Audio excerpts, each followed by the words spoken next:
সম্পূর্ণ decoration plus ইলেকট্রনিক্সের কাজটা আমি করেছি। মা বাবার দ্বিতীয় কন্যা সন্তান হওয়া সত্ত্বেও বাপি কোনোদিন আমাকে মেয়ের চোখে দেখেনি, সবসময় আমাকে বড় ছেলের মতো মানুষ করেছে। ইলেকট্রনিক্সের কাজ ছাড়াও অন্যান্য সকল ছেলেদের কাজ আমার শিক্ষাগুরু বাপির থেকেই শেখা। 14ই বৈশাখ আর 27শে এপ্রিল, কিন্তু 27 বছর আগে আমার মা বাবার বিয়ে হয়েছিল 14ই বৈশাখ, কিন্তু দিনটি ছিল 28শে এপ্রিল। তো এবারে যেহেতু দুটো দিন পর পর আর কি পড়েছে, সেই জন্য আমরা একটা ছোট্ট সেলিব্রেশন করছি, তারই কিছু মুহূর্ত আপনাদের সাথে তুলে ধরছি। এটা ছিল আমার করা ডেকোরেশনের final look. Middle class family থেকে তো তাই হাইফাই কিছু করতে পারিনি, সামর্থ্যের মধ্যে যতটুকু ছিল ততটুকু করার চেষ্টা করেছি। মাত্র 1 থেকে 1.5 ঘন্টার মধ্যে ঘরটাকে সুন্দর করে সাজিয়ে নিজেও রেডি হয়ে নিয়েছিলাম, আর অন্যদিকে আমার মা রেডি হচ্ছিল। আগের দিন আমি আর মিন্টু মিলে একটু বেরিয়ে মায়ের শাড়ি, বাপির শার্ট, জিন্স আর একটা কাস্টমাইজ কেকের অর্ডার দিয়ে এসেছিলাম। মিন্টুর কাছ থেকে বাড়ি ফিরতে প্রায় 11টা 10-15 বেজে গিয়েছিল, আর কেক নিয়ে আস্তে আস্তে তো প্রায় 12টা 5-10 বেজে গিয়েছিল। নাহলে ভেবেছিলাম 12টার আগে ঢুকলে 11টা 59 আর একটা 12টায় কেক কাটাতাম, কিন্তু সেটা হয়নি। তারপর মিন্টুকে জিজ্ঞাসা করছিলাম কেমন লাগছে ওর ডেকোরেশনটা। ওর তো ভালোই লেগেছিল, আর আমার মা বাপিরও। কিন্তু এর মাঝেই একটা ঘটনা ঘটে গিয়েছিল। যে দিদিটার কাছে আমরা কাস্টমাইজ কেকের অর্ডার দিয়েছিলাম, সেই দিদির বাড়িতে সকাল থেকেই কারেন্ট ছিল না, প্লাস ওদের বাড়িতে 4-5টা ডগি আছে, তারাও কারেন্ট না থাকায় অসুস্থ হয়ে পড়েছিল, তাই আমাদের কেকটা দিতে পারেনি। যাই হোক, সবারই তো লাইফে প্রবলেম থাকতেই পারে, তাই না? আর আমি কেক না পাওয়ার কথাটা এত লেটে জানতে পেরেছি যে অত কম সময়ে আমার পক্ষে কেক বানানো সম্ভব ছিল না, নাহলে আমি বাড়িতে কেক বানানোর চেষ্টা করতাম। তাই মিন্টুকে কেকটা ক্রেজি ফর কেকস এর দোকান থেকে আনতে হয়েছিল। তাই আমরা নিজেদের মধ্যে ডিসকাস করছিলাম যে দুঃখের বিষয়, যেটা চেয়েছিলাম সেটাই হলো না। মিন্টুও বলছিল সত্যিই ভাগ্যে নেই, আর কি করা যাবে। অনেকটা রাত হয়ে যাওয়ার কারণে কেকের বেশি অপশান ছিল না, তাই মিন্টুকে এই কেকটা লাস্ট পর্যন্ত নিতে হয়েছিল। আমি সুন্দর করে সাজিয়ে দেওয়ার পরও মিন্টু আবার সাজিয়ে দিচ্ছিল। যাই হোক, আমরা মালা কেক নিয়ে একদম রেডি, কিন্তু কেকটা দারুণ ছিল। বাপির কথা শুনে কেউ কিছু মনে করবেন না, আমি সবসময়ই যুক্তিবাদী, আর আমি জেন্ডার ডিসক্রিমিনেশন নিয়ে কথা বললে এত বেশি রিয়াক্ট করি যে আমার বাবা প্রায় সময়ই আমার সামনে এসব কথাগুলো বলে, আর আমি এত বেশি ঝগড়া করি যে বাবা আমারটা বেশ এনজয় করে। হ্যাঁ, বাবাকে বাকি দাও। বাবা করছে, দেখ না। নাও একটা মালা মায়ের হাতে দাও। মা গোলাপটা নিচে দিকে থাকবে, ধরো। কি করছে?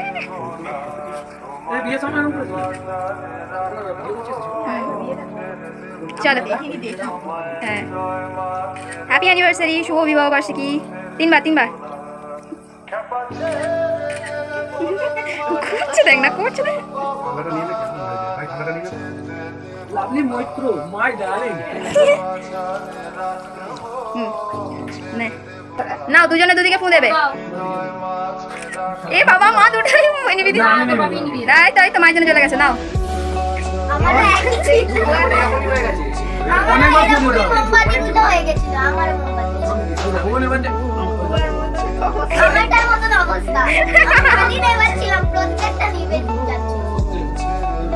ধরো।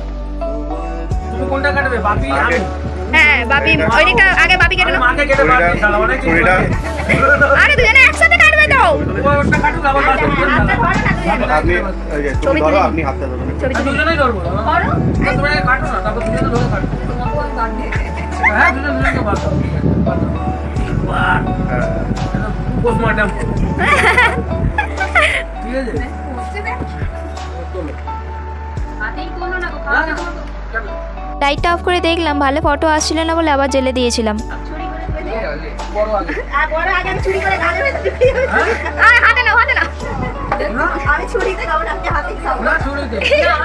না, না, ছুরিতে।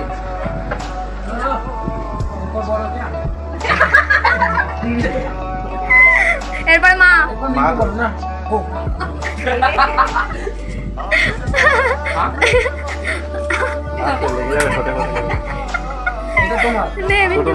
চার মাসের বড় আমার থেকে। ওটা দেখলাম না। সাইজে দেখো। হ্যাঁ, সবচেয়ে লাস্টে তুয়া। ভালো করে। ছোট করে দিই, ছোট করে দিই। কিন্তু ভালো।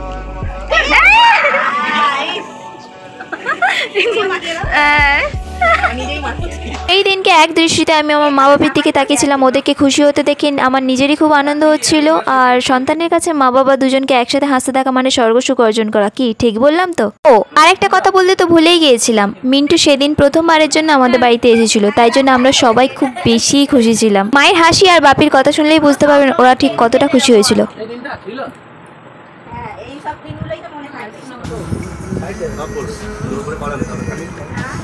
বাপি নিয়ে না নিয়ে না। একদিকে চলছিল বাপির কীর্তিকলাপ, এর মাঝেই মা মিন্টুকে ডিম ভাজা করে দিয়েছিল, সেইটাই মিন্টু সবার সাথে শেয়ার করে নিচ্ছিল। বাপি যেহেতু এই গাঁদা ফুলটা নিয়ে হাঁটু গেড়ে বসে মাকে প্রপোজ করেছিল, তাই ফোর্সফুলি মাকেও বাপির জন্য সেই একই জিনিস করতে হবে, এটাই ছিল বাপির আবদার। কালকে রাতে একটুখানি ব্যস্ততা আর অনেকখানি আনন্দ উপভোগ করতে এতটাই মত্ত হয়ে পড়েছিলাম যে ইন্ট্রোটা দিতেই আমি ভুলে গেছি। তো তাই জন্য সকাল সকাল উঠেই আগে ইন্ট্রো দিয়ে আজকে ভিডিওটা স্টার্ট করছি। নমস্কার বন্ধুগণ, good morning, hope you all are doing great. আমি Beauty and Mintu the Bengali couple চ্যানেলে আপনাদেরকে স্বাগত জানাই। তো মা বাবার বিবাহবার্ষিকী, একটু জমিয়ে খাওয়া দাওয়া হবে না, তাই জন্য সকাল সকাল উঠে পড়েছি। মিন্টু আর আমি মিলে বাজারে যাব কিছু বাজার করতে। তো রেডি হয়ে আমি এখন দাঁড়িয়ে আছি, মিন্টু আসার অপেক্ষাকারী, তারপরেই বাজারে যাব। দেখা হচ্ছে তোমাদের সাথে। আর এই যে পিছনের যে ডেকোরেশনটা দেখতে পাচ্ছেন, ওইটা সম্পূর্ণটা আমি নিজের হাতে খুবই যত্ন সহকারে আমার মা বাবার এই স্পেশাল দিনটার জন্য সাজিয়েছি। এখন অনেকেই হয়তো বলতে পারেন যে আমি তো মার্কেট থেকে ওয়াল ডেকোরেশন কিনে নিতে পারতাম। হ্যাঁ, কিনে নিতে পারতাম, টাকা দিলে তো সবই কেনা যায়। আমি চাই আমার স্পেশাল মানুষগুলো স্পেশাল দিনে আমি নিজের হাতে কিছু বানিয়ে তাদেরকে গিফট করি। তো এইটাও তাই জন্যই আমি করেছি, আর এছাড়া কিছুই নয়, নাহলে আমি কিনে নিতেই পারতাম। আর কেকটাও আমি নিজের হাতেই বানাতাম, কিন্তু সময়ের অভাবে সেটা হয়ে ওঠেনি, কেকটা বানাতে পারিনি, তাই কেকটা বাইরে থেকে এসেছে, নাহলে কেকটাও আমি ঘরেই বানাতাম। আর ভগবান যদি দিন দেয়, 30th অ্যানিভার্সারিতে আমি অনেক কিছু করতে চাই, অনেক কিছু করার ইচ্ছা আছে, জানি না কত দূরে কী হবে, বাট স্টিল এখনও স্বপ্ন দেখি যে আমি অনেক কিছু করব আমার মনের মতন করে, আমার মা বাবার অ্যানিভার্সারি সেলিব্রেট করব, কিন্তু জানি না কপালে কতটা কী আছে, তবে ভগবান যদি দিন দেয় নিশ্চয়ই করব। এই যে যা যা দরকার ছিল সব রকম বাজার করে নিয়ে চলে এসেছিলাম। মা বাপির অ্যানিভার্সারি হলেও মিন্টুর পছন্দসই রান্না হয়েছিল সেদিন। মিন্টু সেদিন আমাকে বাজারে একটা ঠান্ডা কিনে দিয়েছিল, কিছুটা ঠান্ডা বাজারেই খেয়ে নিয়েছিলাম, আর কিছুটা বাকি ছিল সেটা বাড়ি এসে সাবার করেছিলাম। ছিল মিক্সড সবজি ভাজা, চিংড়ির বড়া, চিংড়ি পোস্ত, চিকেন, স্যালাড, চাটনি, পাঁপড়, দই, সেটার ফটো নেই। পরের উইক মা ব্রেকফাস্টে করেছিল লুচি আলুর দম, আর মায়ের হাতের লুচি আলুর দম মানে তো স্বর্গই স্বর্গ। দুপুরে মা বাপির অ্যানিভার্সারি উপলক্ষে বড় মা খাইয়েছিল আলু ভাজা, চিংড়ি পোস্ত, মাটন, স্যালাড, টক দই, মিষ্টি, আর ছিল আইসক্রিম। আর এই যে আমাদের নতুন অতিথি এসে এখানে বসে আইসক্রিম খাচ্ছে। এখানে আমার মা একটা পুচকে নিয়ে দাঁড়িয়ে আছে, আর একটা পুচকি ছিল শুয়ে। এদিকে পুচকির দিদি আইসক্রিম খেতে ব্যস্ত ছিল। তারপর যখনই আমি আমার ক্যামেরাটা স্টার্ট করলাম ভিডিও ক্লিপ নেওয়ার জন্য, মিন্টু খালি বলছিল আমি বাড়ি চলে যাচ্ছি তাহলে, আর এই পুচকেটা কান্নাকাটি করেছিল আইসক্রিম খাওয়ার জন্য, তাই ওকেও একটু দিয়ে দিলাম। এই পুচকির দিদিটা সব সময় ভিডিওতে আসার জন্য ক্যামেরার সামনে চলে আসে। আজকের ভিডিওটা এই পর্যন্তই, দেখা হচ্ছে নেক্সট ভিডিওতে। ততদিনে আপনারা ভালো থাকবেন, সুস্থ থাকবেন। ভিডিওটি আপনাদের ভালো লেগে থাকলে লাইক, কমেন্ট, শেয়ার করে চ্যানেলটিকে সাবস্ক্রাইব করে দেবেন।